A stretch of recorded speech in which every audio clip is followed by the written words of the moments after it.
क्या सच है? क्या एक लोकपाल वाकई में हर मर्ज की दवा बन सकता है? क्या आम आदमी की छोटी छोटी समस्याओं के लिए सिर्फ लोकपाल ही काफी है?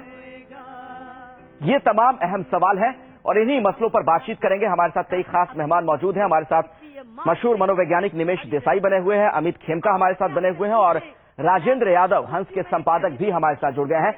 राजेंद्र जी, एक अहम सवाल दरअसल ये भी है कि जो निराश है जनता, भ्रष्ट से त्रस्त है लोग, उन्हें कहीं ना कहीं अन्ना की इस आंदोलन से एक उम्मीद की किरण तो नजर आ रही है। देखिए, वो तो आ रही है, वो तो दिखाई दे रहा है। जिस तरह का उबाल है और जिस तरह का अन्ना को सहयोग मिल रहा है, उससे लग रहा है कि सबको कोई जादू की छड़ी दिखाई दे रही है जो अन्ना के रूप में आकर हर समस्या का हल कर देगी। तो जैसा कि मैंने कहा कि ये भावुक सद्भावना है, इसमें वास्तविकता नहीं है।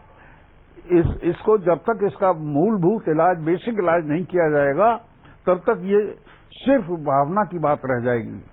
इससे कोई समस्या हल होने वाली नहीं है, सिर्फ समस्या स्थगित होगी। मैं समझता हूं, जैसा कि मैं कह रहा था, कि जब तक हम बाजारवाद की दुनिया में रह रहे हैं, इंटरनेशनल जो मल्टीनेशनल जो हमारे यहाँ आ रहे हैं, तो उनके आवागमन में, उनके यातायात में, यहां से यहां चीजें ले जाने लाने में जो कमीशन लगेगा वो भ्रष्टाचार का ही रूप लेता है और उसके बिना कोई व्यवसाय हो नहीं सकता।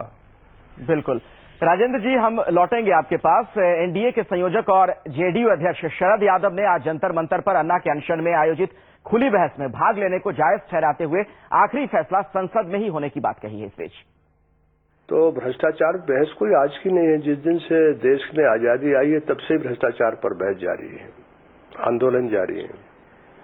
आज भी इसी मामले में लोगों ने बुलाया है और सब साथी जा रहे हैं, तो उनका आग्रह था कि हम भी आए वहां, तो इसलिए जा रहे हैं वहां। तो अंतिम बहस तो पार्लियामेंट में ही होगी, अंतिम बहस पार्लियामेंट में ही होगी। यहां तो कोई वो बहस हो रही कि क्या रास्ता पकड़ा जाए, तो रास्ता तो कोई भी सुझा सकता है। इसलिए कैसे भ्रष्टाचार से कारगर तरीके से निपटा जाए, इसके लिए बिल आने वाला है। तो बिल पे पूरी संपूर्ण बहस, संपूर्ण विचार तो हम वहीं रख पाएंगे ना। निमेश, आप मनोवैज्ञानिक हैं, आपने राजेंद्र यादव जी को भी सुना। क्या आपको लगता है कहीं ना कहीं ये आंदोलन कहीं ऐसा तो नहीं कि भावनाओं का उबाल है? आपने बहुत अच्छा सवाल पूछा। मैं एक मिसाल देना चाह रहा हूं आपके साथ, सबके साथ शेयर करूं। मनोविज्ञान और मनोचिकित्सा की प्रैक्टिस में जब हम लोग किसी डिस्टर्ब्ड, इमोशनली डिस्टर्ब्ड व्यक्ति की मदद करते हैं, साइकोथेरेपी कहें, काउंसलिंग कहें, तो खुद ये सलाह देते हैं या व्यक्ति को ये एहसास दिलाते हैं, मदद ये करते हैं कि जब व्यक्ति विशेष या कोई परिवार या कोई कपल भावुकता में हो, इमोशनली डिस्टर्ब्ड हो, उस दौरान जीवन के बारे में या रियल लाइफ के बारे में कोई इंपॉर्टेंट निर्णय न लिया जाए। एक हम सब भी जानते हैं, हमारे बुजुर्गों ने, जैसे अमित जी हमारी अनौपचारिक बात में कह रहे थे, हमारे बुजुर्गों ने हमें हमेशा यही सिखाया है, management principles will tell you the same thing, कि इमोशनली डिस्टर्ब स्टेट में या जब उबाल या भावुकता है, जो राजेंद्र यादव जी ने बात कही, उस दौरान कोई सिग्निफिकेंट डिसीजन नहीं हो सकता, न लेना चाहिए। मुझे वैज्ञानिक रूप से यह दिख रहा है कि जाने अनजाने में हो यह रहा है कि इस उबाल के दौरान, इस भावुकता के दौरान न सिर्फ निर्णय लिया जाए, लेकिन सारी की सारी बारीकियां इस निर्णय की इस दौरान ही तय की जानी चाहिए। और ये कितना मुनासिब होगा, ये सच में एक फिक्र का विषय है, क्योंकि भावुकता के दौरान क्या बेस्ट डिसीजन हो पाता है, चाहे वो समूह हो, कोई ग्रुप हो, कोई इंडिविजुअल हो, चाहे देश और समाज हो। इसमें कोई इनकार नहीं कर सकता कि मौजूदा स्थिति में, खासकर पिछले 4-6 महीनों में, हर एक व्यक्ति विशेष, हर एक ग्रुप और हर एक कंसर्न्ड पार्टी भावुकता में बह रही है। बिल्कुल। निमेश, आपके पास लौटेंगे, इस बातचीत को आगे बढ़ाएंगे, लेकिन पहले दर्शकों को बता दें कि सामाजिक कार्यकर्ता और टीम अन्ना की सदस्य मेधा पाटकर ने यह माना है कि सिर्फ लोकपाल से भ्रष्टाचार पूरी तरह खत्म नहीं होगा। मेधा पाटकर से बात की जी न्यूज संवाददाता कुलदीप सिंह ने। हमारे साथ मौजूद हैं मेधा पाटकर जी। मेधा जी, 1 बजे से लेकर 5 बजे तक जन संसद कहा जा रहा है कि बुलाई गई है, इस पर अलग अलग पार्टियों से डिस्कस होगा। आपको लगता है उसके बाद रास्ता निकल जाएगा? रास्ता निकलना तो अब संसद से है, और संसद में नहीं निकला तो जन संसद से है, क्योंकि अल्टीमेटली रास्ता केवल एक कानून बनाने तक भी सीमित नहीं है। आगे चलकर लोकतंत्र कैसा रहेगा, कैसा नहीं रहेगा, इन सब पर भी जवाब चाहिए। एक कानून नहीं, अन्य कानून भी बनते हुए भूमि अधिग्रहण का हो, न्यूक्लियर लायबिलिटी का हो। जब जनता को पूछा नहीं जाता है तब जनता अब खड़ी होकर चिल्लाएगी, आक्रोश करेगी निश्चित। लेकिन जो अभी के कानून की बात है, वो स्टैंडिंग कमेटी ने जो रिकमेंडेशन दिए हैं वो भी एक प्रकार से लघु संसद के नाते दिए हैं, जिसमें प्रतिनिधित्व है सभी पार्टियों का। तो ये कैसे कि अब उन पार्टियों ने जो व्हिप इश्यू किया होगा उसके अनुसार उनके सदस्यों ने अधिकांश बात की होगी, थोड़ी इधर उधर बात की है। मीनाक्षी नटराजन की भूमिका का स्वागत करते हैं कि उन्होंने हिम्मत बताई और कांग्रेस से अलग भूमिका ली, लेकिन इसीलिए पार्लियामेंट से बहुत कुछ अलग हो सकता है कि नहीं, इसके बारे में मेरे मन में शंका है। उधर कांग्रेस ने अन्ना पर संसद का अपमान करने का आरोप लगाया है। ये देश को गलत दिशा की तरफ ले जाने की कोशिश हो रही है। अन्ना जी धरने पर बैठे हैं, ये उनका संवैधानिक हक है, लेकिन जिस तरह राहुल जी और सोनिया जी पर निशाना साधने की कोशिश हो रही है, उससे पता चलता है कि वो सिर्फ राजनीति करना चाहते हैं। देश के प्रधानमंत्री डॉक्टर मनमोहन सिंह जी, सोनिया जी कांग्रेस पार्टी की अध्यक्ष हैं, उन पे निशाना साधने का क्या मतलब है? स्टैंडिंग कमेटी के अंदर तमाम राजनीतिक दलों के नुमाइंदे मौजूद हैं। लोकपाल बिल सरकार ने वादा किया था, पार्लियामेंट के अंदर पेश किया जा चुका। पार्लियामेंट के अंदर बहस होगी, पार्लियामेंट फैसला करेगा।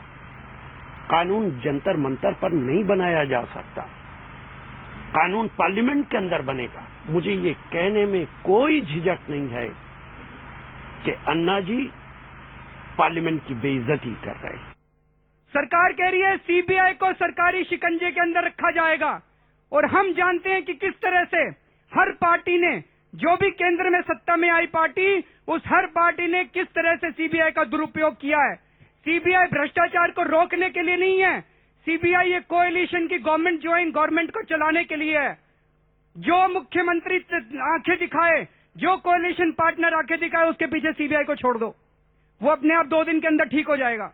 हर पार्टी ने सीबीआई का दुरुपयोग किया है। साथियों, जब तक सीबीआई को सरकारी शिकंजे से बाहर नहीं निकाला जाएगा, तब तक किसी तरह की कोई जांच इस देश में नहीं हो सकती। सबसे बड़ी मांग आज हमारी ये है कि सीबीआई को सरकारी शिकंजे से बाहर निकाल के उसको सीधे सीधे लोकपाल के दायरे में लाया जाए। टीम अन्ना के अरविंद केजरीवाल ने यह भी आरोप लगाया कि सरकार दरअसल ईमानदार लोकपाल चाहती ही नहीं। उधर दिग्विजय सिंह की तरफ से भी प्रतिक्रिया आ गई है, सुनिए आप। इस लोकपाल के अंदर हमने मांग की थी, अगर ये लोकपाल के कर्मचारी भ्रष्ट हो गए तो क्या होगा। हमने उसके लिए उनको ढेर सारे सुझाव दिए थे कि आप एक इंडिपेंडेंट ट्रिब्यूनल बनाइए कि अगर लोकपाल का कोई कर्मचारी भ्रष्ट होता है तो उसके पास शिकायत की जा सके। हमने कहा कि लोकपाल की सारी कार्य प्रणाली को पारदर्शी बनाया जाए। इन्होंने एक भी हमारी मांग को स्वीकार नहीं किया, और अब हमें पूरा यकीन है कि लोकपाल बनने के बाद ये लोकपाल भ्रष्ट बन जाएगा, इसके कर्मचारी भ्रष्ट बन जाएंगे, और 2 साल के बाद ये कहेंगे कि अन्ना के आंदोलन से जो लोकपाल बना था वो भ्रष्ट बन गया। ये हमारी वजह से भ्रष्ट नहीं बना, ये इस वजह से भ्रष्ट बना है क्योंकि सरकार एक भ्रष्ट लोकपाल चाहती है। लेकिन कानून के दायरे में करना चाहिए, और कानून जो है सड़क पर नहीं बनता है, संविधान सब कानून बनता है संसद में, और संसद पर भरोसा करना चाहिए।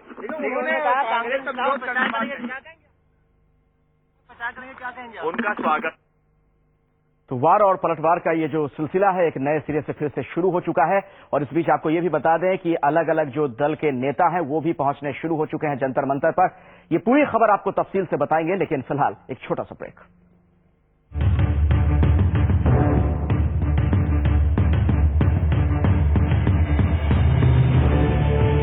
प्रायोजक है महिंद्रा मैक्सिमो टेक्नोलॉजी का दम, MP टूरिज्म, MP अजब है सबसे गजब है, और विमल लाइफ में रहो लाइफ।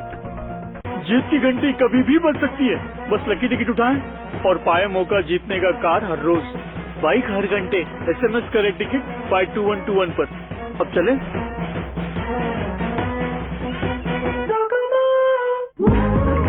वाओ, कितना निखार। क्या लगाया? Fair and lovely. Fair and lovely तो मैं भी रोज लगाती हूँ। दो डबल। अगर ऐसा निखार चाहिए तो पहले नया फेस वॉश, फिर अपना क्रीम। डबल एक्शन निखार के लिए पहले नया fair and lovely multivitamin face wash, फिर मल्टीविटामिन क्रीम। डबल एक्शन निखार रोज।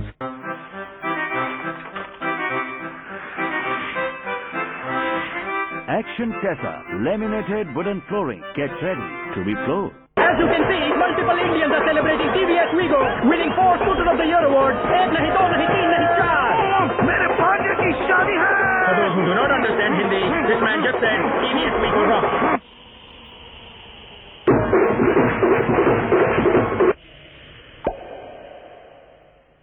हमें तो लूट लिया दिल से उस वालों ने,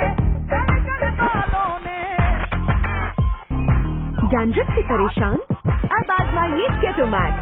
रूसी है तो नहीं होगी, नहीं है तो कभी नहीं होगी। हमें तो लूट लिया दिल से उस वालों ने, लूट लिया। See your eyes, baby, the way you make me feel. It's the way I feel beside you. It's the way you make me feel. It's the way you make me feel. Monte Carlo.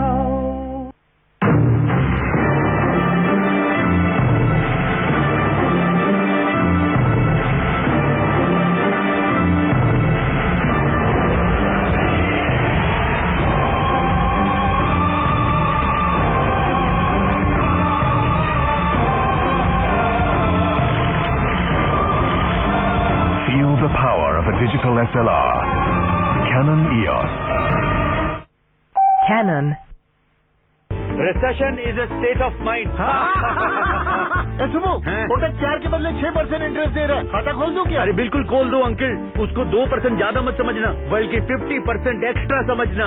10,000 interest का 15,000, 20,000 interest का 30,000। Kotak Mahindra Bank. गाओ मियां मल्हार या Bhim Palasi, Torex cough syrup है तो अलविदा खांसी। बात से बात को जोड़ना, बूंद में आसमां है, ऊंची अपनी उड़ान है, आंखों में ये जहान है। ऊंची अपनी उड़ान है, आंखों में ये जहान है, पंखों में ऐसी जान है, ये गूंज है, ये गूंज है आसमान। सीमेंट हो तो बिना नहीं, सदियों के लिए। Super luxurious space. Super advanced features. Super refined engine. Manza, the super sedan. Torex cough syrup है तो अलविदा खांसी। पलट दो बारिश का असर। Weathercoat All Guard exterior paint. इसमें है सिलिकॉन जो दीवार पर पानी टिकने ना दे। Truly durable. अमर आज नाराज है, कहता है हम कोई उसे समझ ही नहीं पाए। अगर ट्रकिंग में ही लाना था तो MBA क्यों करवाया। पर कभी कभी कुछ चीजें सोच बदल देती है। महिंद्रा नेविस्टा बदल रहा है भारतीय ट्रकिंग को। नई सोच, नई उम्मीद और नए नजरिए से। अब आएगा और कहेगा पापा यू आर ग्रेट, थैंक्स। जब वीरू घर आते हैं तो बहुत तोड़फोड़ मचा। अरे मत पूछो जी। अरे बेटी, इस भोड़ू का तोड़ है हमारे पास। क्या जोड़ू? JK सुपर सीमेंट, विश्वास है इसमें कुछ खास है।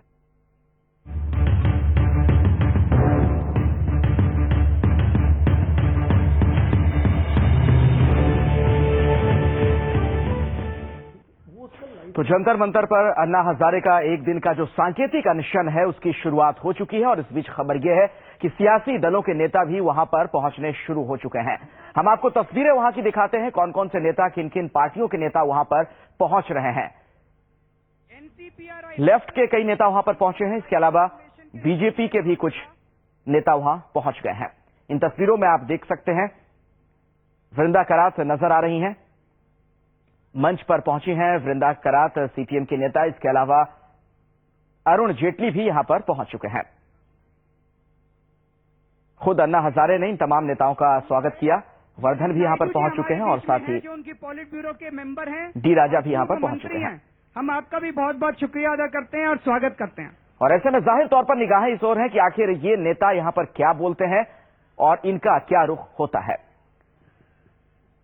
बहुत ही अहम इस लिहाज से ये पूरा मामला, चूंकि संसद के अंदर भी लोकपाल पर बहस होनी है, संसद के अंदर भी ये नेता होंगे, लेकिन संसद के बाहर हम आपको केवल पानी पिला संसद भवन से बहुत करीब जंतर मंतर पर एक मंच जहां पर ये सब आयोजन हुआ है, वहां ये तमाम नेता पहुंचे हैं।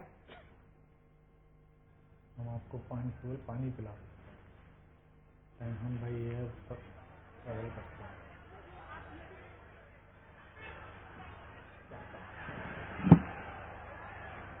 तो कई विपक्षी पार्टी के नेता यहां पर पहुंच गए हैं और ऐसे में ये देखना अहम है कि आखिर इनका क्या रुख होता है।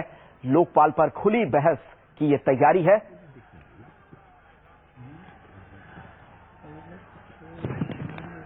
ये जंतर मंतर की तस्वीरें आप देख रहे हैं राजधानी दिल्ली की, जहां पर अन्ना हजारे एक दिन के सांकेतिक अनशन पर बैठे हैं। उन्हें भी निमंत्रण दिया था, कांग्रेस पार्टी ने आने से मना कर दिया। उनकी ये चिट्ठी आई है, मैं आपके सामने पढ़ के सुना देता हूं। Congress President has received your letter regarding a debate on Lokpal Bill on December 11. As you are aware, the Standing Committee of Parliament is expected to submit its report shortly. Thereafter, government will finalize the draft of the Lokpal Bill and move the bill in Parliament. We expect a full discussion in Parliament, following which we expect the bill will be passed. It would be difficult for Congress Party to express its views before examining the final draft of the bill. Therefore, in our view, a debate at this stage outside Parliament may be... तो आप अरविंद केजरीवाल को सुन रहे थे। उन्होंने कहा कि कांग्रेस की तरफ से यहां पर कोई नेता नहीं आ रहे, इस बात की उन्हें सूचना दी गई है। सीधे आपको लिए चलते हैं राजेंद्र यादव के पास, हमारे साथ वरिष्ठ साहित्यकार लगातार बने हुए हैं। राजेंद्र जी, सवाल यह भी कि संसद से बाहर आखिर इस तरह के बिल पर बहस की जरूरत ही क्यों पड़ती है? नहीं, जब संसद में देखिए तो उनकी सुविधा के हिसाब से होती है। जो संसद चलाते हैं वो कभी दूसरे पॉइंट आ जाते हैं, वो संसद बंद करनी पड़ती है, कभी कुछ होता है। तो बाहर ही एक ऐसा खुला फोरम है जहां पर हम लोग खुलकर बातचीत कर सकते हैं और निर्द्वंद भाव से कर सकते हैं और 5 साल उसके लिए प्रतीक्षा करने की जरूरत नहीं है। 5 साल में तो बहुत चीजें बदल जाती हैं और सारी चीजों के रूप बदल जाते हैं। और या तो फिर वो जो राइट टू रिकॉल हो कि इन जो हम समझते हैं कि जो अयोग्य या भ्रष्ट या इस तरह के लोग हैं संसद में, उनको वापस बुलाया जाए और नए सिरे से फिर चुनाव हो, या तो इस बिल को लाया जाए और इससे चीजों को सुधारा जाए। लेकिन मेरी समझ में एक चीज नहीं आती कि भ्रष्टाचार को डिफाइन क्यों नहीं किया जाता अभी तक ये नहीं बताया गया कि भ्रष्टाचार है क्या जी, और उसके अलग अलग क्षेत्र या अलग अलग रूप क्या हैं, किसे हम भ्रष्टाचार कहेंगे, किसे नहीं कहेंगे, क्या भ्रष्टाचार आधा अधूरा भी होता है कि ये कुछ हद तक भ्रष्टाचार है, इसके बाद नहीं है। जी, इस पर बात क्यों नहीं हो रही है और इसको खोलकर इसको डिफाइन क्यों नहीं किया जाता, एक्सप्लेन क्यों नहीं किया जाता? जी राजेंद्र जी, आपके पास हम लौटेंगे, आगे भी आपसे हमारी बातचीत जारी रहेगी, लेकिन अपने दर्शकों को सीधे जंतर मंतर पहले लिए चलते हैं। अरविंद केजरीवाल इस वक्त वहां पर कांग्रेस की तरफ से जो चिट्ठी भेजी गई है वो पढ़कर सुना रहे हैं। Urge you to reconsider your decision. We would urge you or Mr. Rahul Gandhi to personally participate in this debate. That would send a very positive message to the country. We personally assure you that the debate would be conducted in the most cordial and constructive atmosphere. Our sincere desire is to arrive at a political consensus on this issue. However, if you and Rahul ji are ill-disposed, you may like to send any other senior representative of Congress. लेकिन हमें दुख है कि Congress party ने नहीं आना ठीक समझा। अभी आज के डिबेट का फॉर्मेट ये है, हम हमारे जो जो रिप्रेजेंटेटिव्स आए हैं एक एक से निवेदन करेंगे कि वो अपना ओवरऑल पार्टी का जो लोकपाल बिल के ऊपर उनको जो भी कहना है वो 10 मिनट में ज्यादा से ज्यादा रख दें। 10-10 मिनट के बाद फिर हमारे पास 10-11 मुद्दे हैं लोकपाल बिल को लेके। एक एक मुद्दे के ऊपर हम चर्चा शुरू करेंगे। उस मुद्दे के ऊपर फिर एक एक रिप्रेजेंटेटिव से निवेदन करेंगे कि अपनी पार्टी का जो स्टैंड है वो रखे, और उसके बाद उनके ऊपर चर्चा होगी उस मुद्दे के ऊपर, और उस मुद्दे पे फिर जनता का वोट लिया जाएगा, और उसके बाद फिर दूसरे मुद्दे के ऊपर हम लोग आएंगे। मंजूर?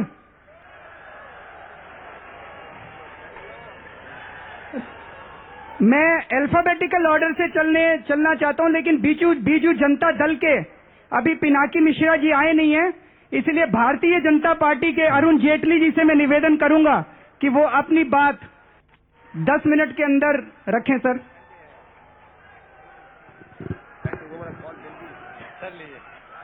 इससे बोलेंगे सर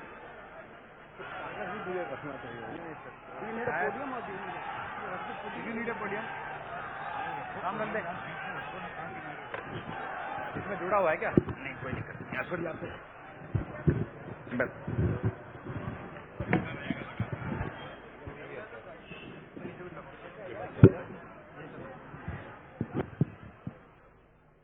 तो आपने अरविंद केजरीवाल को सुना, उन्होंने इस बात का जिक्र किया कि कांग्रेस की तरफ से कोई प्रतिनिधि यहां पर नहीं आया है और अरुण जेटली को अब मंच पर बुलाया गया है।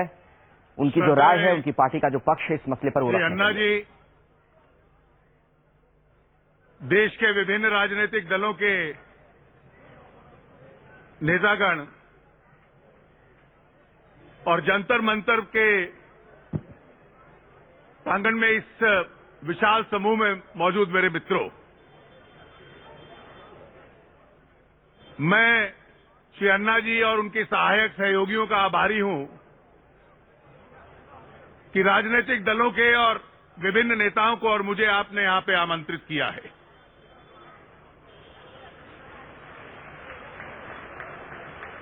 अभी अरविंद केजरीवाल जी कुछ पत्र पढ़ रहे थे। संसद के भीतर की बहस और संसद के बाहर की बहस में कोई अंतर विरोध और टकराव नहीं है। ये दो संसदीय लोकतंत्र है,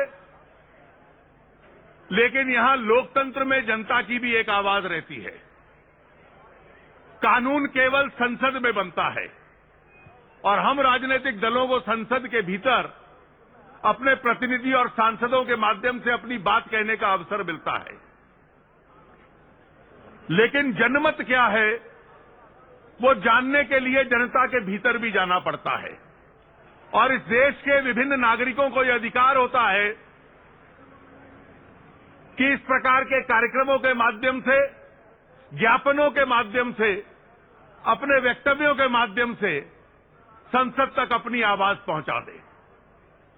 संसद में बहस होगी और बहस में से कानून उभर कर निकलेगा,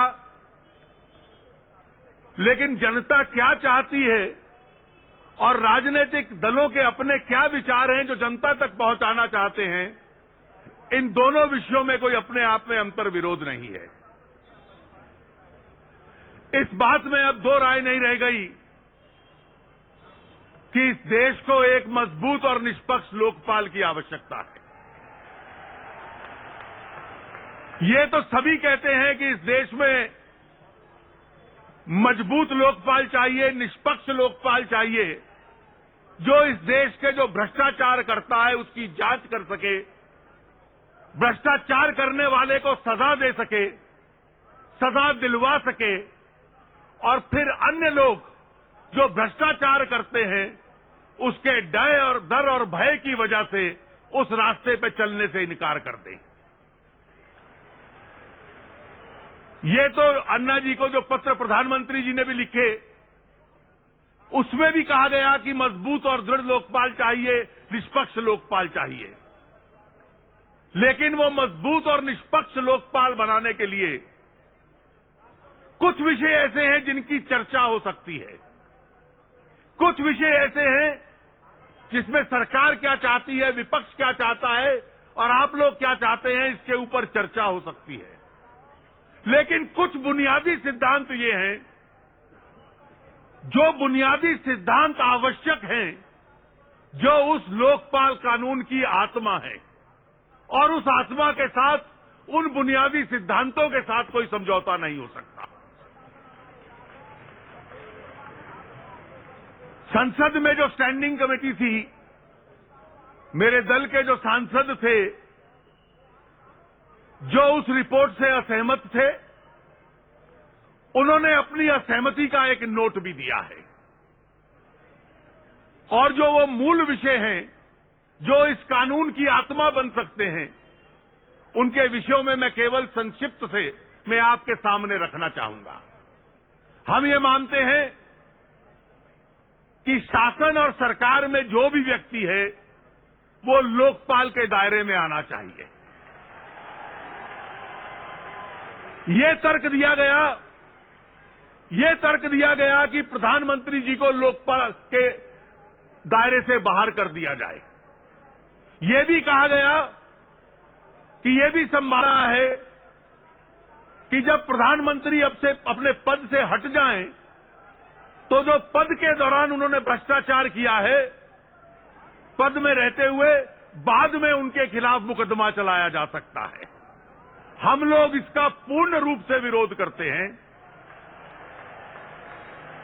प्रधानमंत्री लोकतंत्र का प्रमुख अधिकारी होता है सरकार का। सबसे अधिक ताकत प्रधानमंत्री में होती है, और अगर प्रधानमंत्री भ्रष्टाचार के दायरे में है, तो ये तर्क देना कि देश एक भ्रष्ट प्रधानमंत्री को स्वीकार कर ले और कार्यकाल समाप्त होने के बाद उसका जवाबदारी आरंभ हो। भ्रष्ट प्रधानमंत्री तो एक दिन भी उस पद के ऊपर नहीं रहना चाहिए था। हमारे जितने बुनियादी कानून हैं, इंडियन पीनल कोड है, प्रिवेंशन ऑफ करप्शन एक्ट है, आज भी प्रधानमंत्री उसके दायरे में है। एक आम थाने में उन पे मुकदमा चल सकता है, सीबीआई उन पे मुकदमा चला सकती है, लेकिन लोकपाल का बहाना लेके ये कहा जाए कि प्रधानमंत्री को इस कानून से मुक्त कर दो, हम इसको स्वीकार करने को तैयार नहीं है। मेरा एक दूसरा विरोध भी है, और दूसरा विरोध दायर करते हुए मुझे खेद भी है और थोड़ी सी अन्ना जी शर्म भी है। जब पिछला उपवास आपने तोड़ा था, तो संसद में एक वक्तव्य दिया गया था जिसको हम sense of the house statement कहते हैं। इस देश के वित्त मंत्री जी ने दिया था। सारी संसद, दोनों सदनों ने उसको स्वीकार किया। उस बयान के दो हिस्से थे। एक तो था कि राज्यों के अंदर लोकायुक्त बने, और दूसरे दो हिस्से थे कि नागरिकों की शिकायत करने के लिए जो भी व्यवस्था बने वे लोकपाल के तहत बने। वो अंग्रेजी में वक्तव्य था, और उसकी भाषा ये थी कि citizens charter and lower bureaucracy to come under the Lokpal. ये शब्द अंडर द लोकपाल बिल्कुल स्पष्ट था, लेकिन उसकी व्यवस्था क्या हो सकती है, उस पर लिखा था अंग्रेजी में बाय एन अप्रोप्रिएट मैकेनिज्म। अब वो मैकेनिज्म में लचीलापन है, उसमें फ्लेक्सिबिलिटी है, लेकिन ये दोनों संस्थाएं लोकपाल में आएंगी, ये उस सेंस ऑफ द हाउस वक्तव्य में स्पष्ट रूप से कहा गया था। इस देश की संसद में सरकारी पक्ष के नेता वक्तव्य दें, सारी संसद की भावना उसमें प्रकट हो, और स्टैंडिंग कमेटी जो कानून बनाए, ये दोनों विषय लोकपाल से बाहर कर दिए जाएं, इस देश को दिया गया वायदा तोड़ने वाली बात है। और इसलिए अपने असहमति के नोट में हमने कहा है कि पूरी संसद ने जो एक वायदा देश के सामने किया था, उसकी प्रक्रिया क्या हो, उसमें लचीलापन हो सकता है, लेकिन ये दोनों लोकपाल के तहत आएंगे। इसके अतिरिक्त कोई दूसरी कारण हो नहीं सकता। संसद देश को दिया गया वायदा, एक वक्तव्य जो दिया हुआ है, उसको तोड़ नहीं सकती। नियुक्तियों की प्रक्रिया क्या हो,